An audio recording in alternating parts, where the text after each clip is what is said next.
vers vous.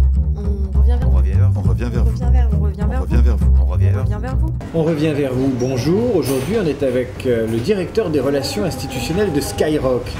Ça vous dit rien? Alors je vais vous dire qu'on est avec Malek Bouti. Et là, ça vous dira davantage.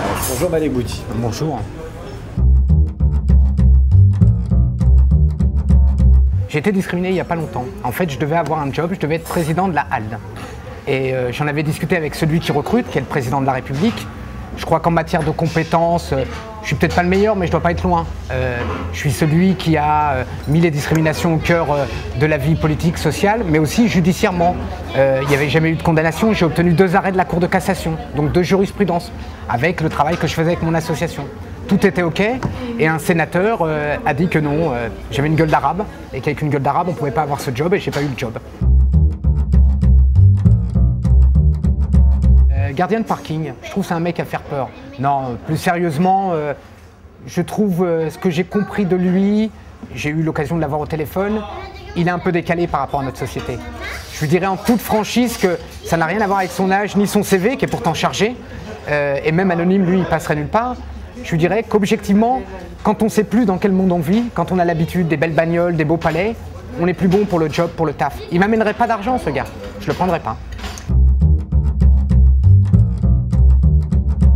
Souvent, les hommes sont plus victimes quand on est des minorités que les femmes de discrimination, parce que les gens qui ont des a priori racistes ont des a priori à double dimension.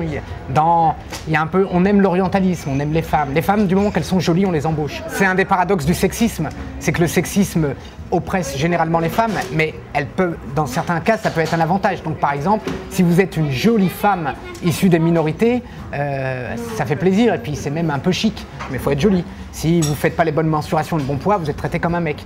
Donc c'est le paradoxe de toutes les formes de discrimination. Elles se chevauchent, elles peuvent être utilisées à rebours, à revers, selon les situations. Et c'est vrai que, en tout cas, je constate que, issus des banlieues et des quartiers, les jeunes hommes souffrent énormément, beaucoup plus que les femmes, dans le premier contact au marché de l'emploi.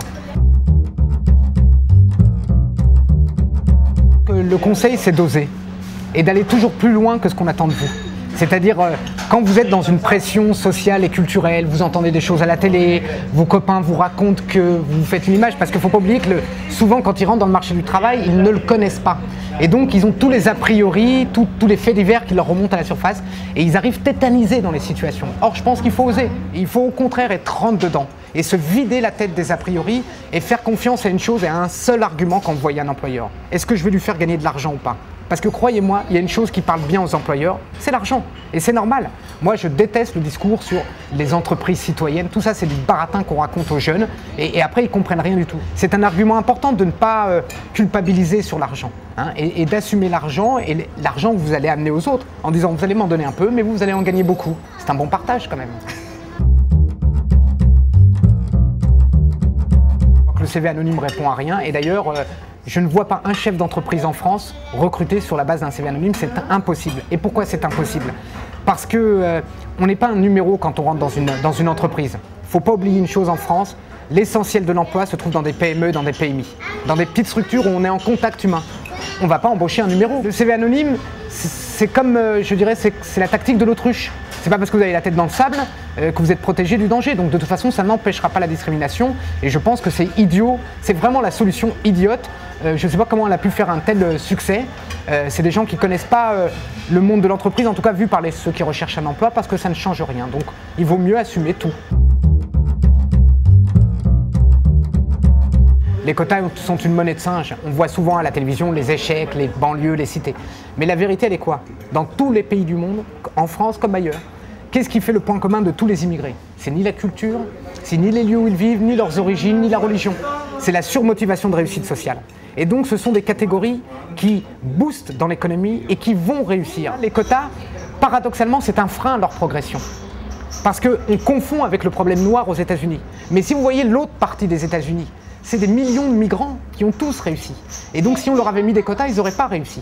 Ça veut dire qu'ici, quand on vous propose des quotas, c'est qu'en fait, on vous met des limites. J'ai toujours voulu être grand, c'est vrai, quand j'étais gosse, je rêvais d'être l'homme qui valait 3 milliards. J'aimerais quand même un peu plus impressionner physiquement les autres. Mais bon, ça fait partie des fantasmes, mais sur le fond, je me sens très bien comme je suis. La rancune, c'est un grave problème. On me fait beaucoup de coups de crasse et j'arrive pas à m'en souvenir. J'arrive pas à me dire oh j'ai la rage contre eux. Jamais, jamais, jamais. Et donc je ne l'ai pas et je suis bien content de ne pas l'avoir. Oui, j'ai déjà des objectifs en tête, mais chat chaud des craignant l'eau froide, je me les mets un peu en secret pour l'instant. Mais ce sera sur le terrain politique. Sur le terrain politique. Bien sûr.